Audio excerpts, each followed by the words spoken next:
Hello! Today sees the exciting news that Cakewalk officially released their updated version of Rapture to Rapture Pro. So what I thought I would do over the next few minutes is have a look around so that you can see how it's been improved, and you'll see this in a few moments' time, specifically with the user interface. Just in case you are brand new to Rapture Pro, I thought it would be best starting off here with the Cakewalk Command Center. You might or you might not know that Cakewalk programs these days require that you use this command center, and you need to be online first of all to activate your programs. You'll see your programs here on the left hand side in Connected Products, and within here you'll see a traffic light system in that anything lit up in green has been installed already and you've got the latest version. Anything in red there hasn't been installed. If you see any yellow, then yes, that has been installed, but there is an update available for you to install. Anyway, that's how the command center works. Let's leave it there and take our first look at Rapture Pro. Now, as you'll see at the moment, I've already got a program loaded up. It's this one here, named in our program field. It's this 80s polypad, and if you want to have a quick listen to what this sounds like, come down to the keyboard ribbon down here and we'll have a listen. Okay, pleasant enough. A great emulation of an 80s keyboard. Incidentally, to get to this stage, come up to your Perform section here and click on the Browser button. And then now within here, you're going to see that you've got 4 columns. On the left-hand side, labelled as Bank, you'll see the main categories for Rapture Pro, with all your factory library installed there, any expansion packs below, and any Rapture Classic factory library below that. If you've got Dimension Pro installed, you'll also see that too. Anyway, I'll leave that for you to have a look around. It sort of speaks for itself. Choose the bank you want to start with, then come across to Type, choose a category, brass, bass synth, grooves, whatever. Once you have done, in our case I've chosen atmospheric, come across to the program, and there, lighter in grey than all the others, there's the particular program that I've chosen. And finally, in the info column, you'll see a graphic with some textual information at the foot about it. Anyway, let's come back over to the element view. The element view can be brought into focus, as you can see, by flicking on any of these 6 buttons. You might or you might not know that Rapture Pro operates by using 6 separate elements, and each individual element can take on a specific waveform, which you then adapt and adjust, and then blend with all the other elements. Although that all said, you don't have to use all 6 elements. In this case here, we've only got 2 elements loaded up, and if I remember correctly, it's 3 and 4. In fact, if I click on 3, you'll now see in the oscillator stroke sample area here that the particular waveform that is being used is this one labelled as Cello 3. Whereas if I flick over to number 4, you can see this multi-sample of compressed strings. As you can see, 5 and 6, well, within the oscillator stroke sample area, we've got a flat line, and the waveform indicates that these are empty. There's nothing loaded into these. What I want to do though is adapt what we've got with this particular program, this 80s polypad, and add in to element number 1 and element number 2 some very short samples of my own so that we can adjust and modify the sound. If you've not got any samples of your own that you want to use, then you can use an oscillator as your waveform, and clicking on this button here allows you to scroll through different types of waveform. Of course, the reverse applies. Clicking on this button scrolls us through backwards. Now I'm going to leave it set like this for the moment as this sine waveform, so that you can hear how this very subtly affects the overall sound of the existing program that we've got loaded in. You probably detected that very pure sine wave tone there. Anyway, I don't really want to use that. As I said, I want to use a waveform of my own. So I'll click on this load button and I'll navigate to the particular folder on my drive where I know these audio files are. Okay, this is the first one. I'll select it and hit open. And there you'll see now in the oscillator stroke sample area, this multi-sample has been brought in, and you can see the label there for the sample. It's the name of our audio file. I'll have a quick listen.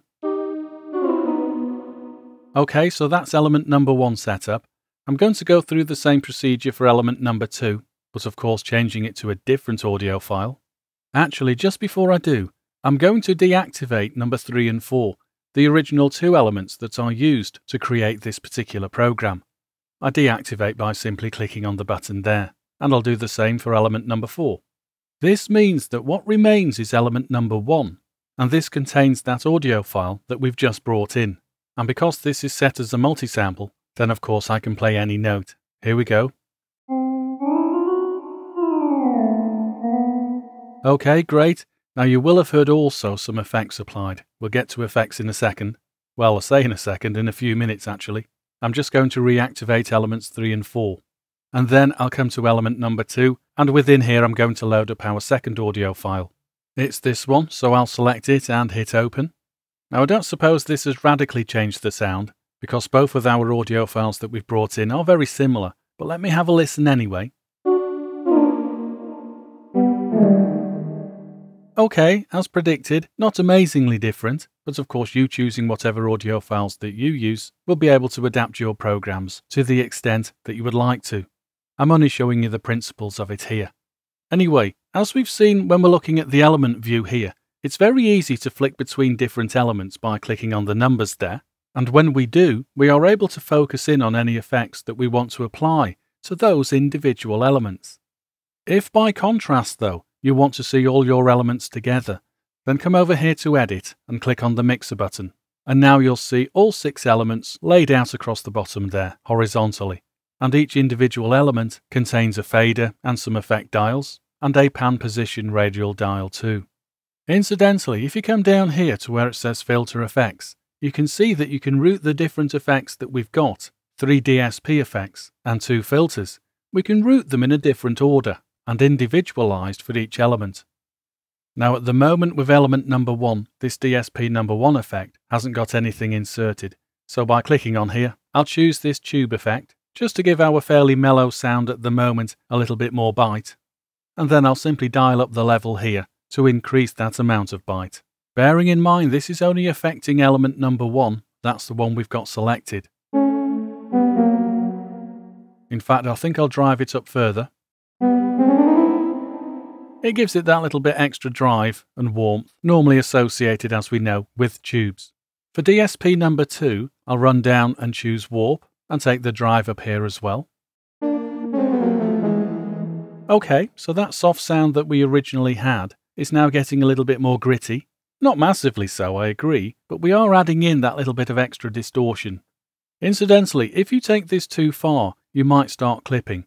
Well, if that's the case, come over here to the output level, and you can either adjust the fader, or probably what you'll want to do is click on the limit button, so that all your elements combined don't drive the output too much.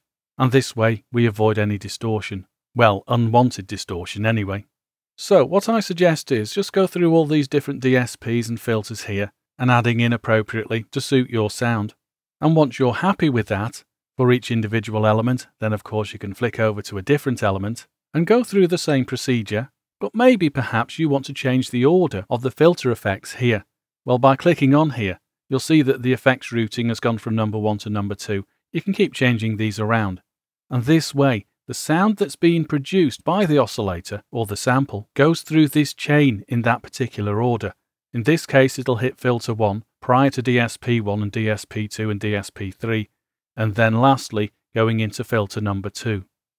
You'll also notice to the right, there's a 3-band equalizer as well, and again fully adjustable across your 3 bands and individualized for every element. Anyway, so as I say, just play around with these settings until you get the sound that you're looking for.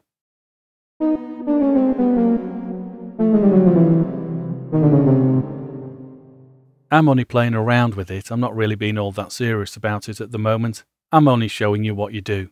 In fact, if you go over to Cakewalk's website, in time I'm sure you'll be able to buy third-party extension programs that you can use within Rapture Pro. I don't think I'll be selling this one. Anyway, what else can we do? Well, with any element selected, in this case it's still number 2, if you want to add in some modulation, maybe with a step generator, then come down here, make sure step generator is switched on there, and then, if you want to, come across and choose a preset. Perhaps you want this gated fade out? Once you've chosen it, don't forget to activate the button. And prior to us playing this, do notice also, within our modulation at the left, we've got 7 different settings, 7 different buttons. At the moment, we're affecting the pitch. But of course, textually, you can see that each individual button will affect the sound as indicated by the button name. Anyway, what does this sound like?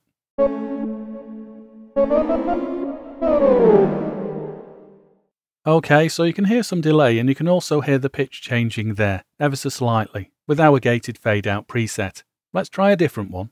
I'll go for this one, Groove 2. In all honesty, any of these presets are a good starting point, although Groove 3 isn't all that good. Let's listen to this. Okay, good enough.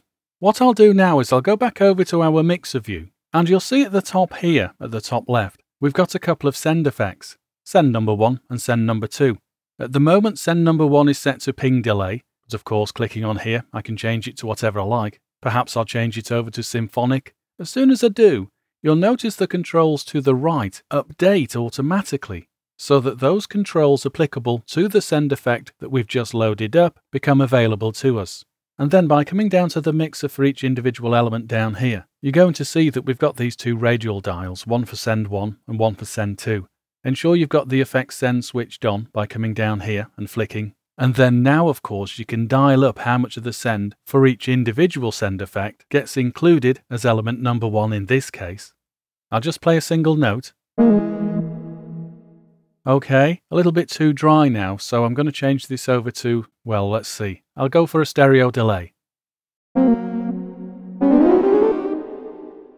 Okay, so with headphones, I guess, you'll have been able to hear the stereo delay there bouncing around the soundscape across your stereo field. And of course, the same thing applies for every single element here. Within the mixer view, we set up a couple of different effects, and then we drive them for each individual element by using the radial dials down here. And for an extreme example, I'll dial up 1 and 2 fairly high, and in fact, for send number 2, I'm going to change it over from chorus, and I'll choose a reverb sound. I'll go for large hall, so that I can create a cavernous sound.